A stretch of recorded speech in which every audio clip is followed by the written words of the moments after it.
My wife and I have been together for more than 3 decades, but our journey started from very humble beginnings. Some people think she married me for my money, but that's just a misconception.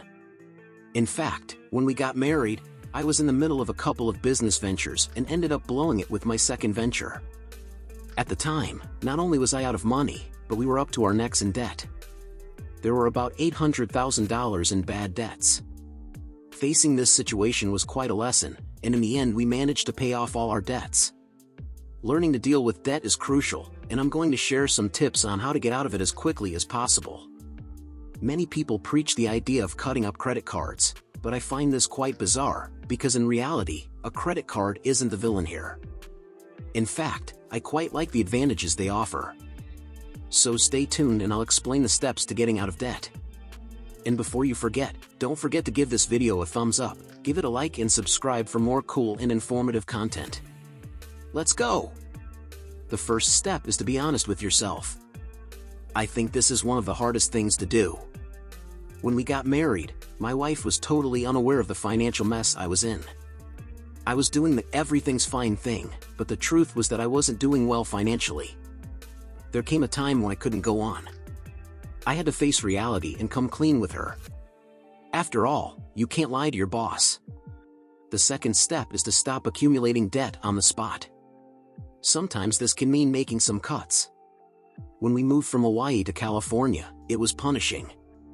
We were homeless and had to live in the basement of a building. On several occasions, money was so tight that we could only survive on $2 until I received the money on Sunday night. The third step is to list all your debts. When I say all of them, I'm aware that this can be very tense. I was very reluctant to do it myself, but in the end, with my wife's morale, I had to face it head on. I had to list all the investors I owed money to, as well as friends and family. It was hard to admit that I had screwed up with them. Now, the fourth step is crucial, especially if you're mired in debt: hire an accountant. I tried to handle my finances on my own, but I confess that I was overwhelmed, a bit embarrassed and couldn't get to grips with the details. Kim and I finally sought the advice of an accountant. At first, I thought it would be hard on the pocket, but my rich father told me that the rich have accountants, while the less well-off don't take proper care of the records.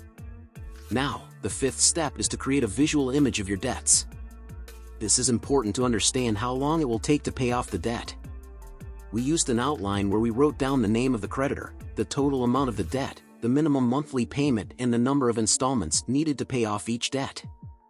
This helped us to have a clear vision of our path to financial freedom. Remember that financial success is not something that happens overnight. It took Kim and I a decade to get from zero to financial freedom. But with dedication and discipline, you can get there.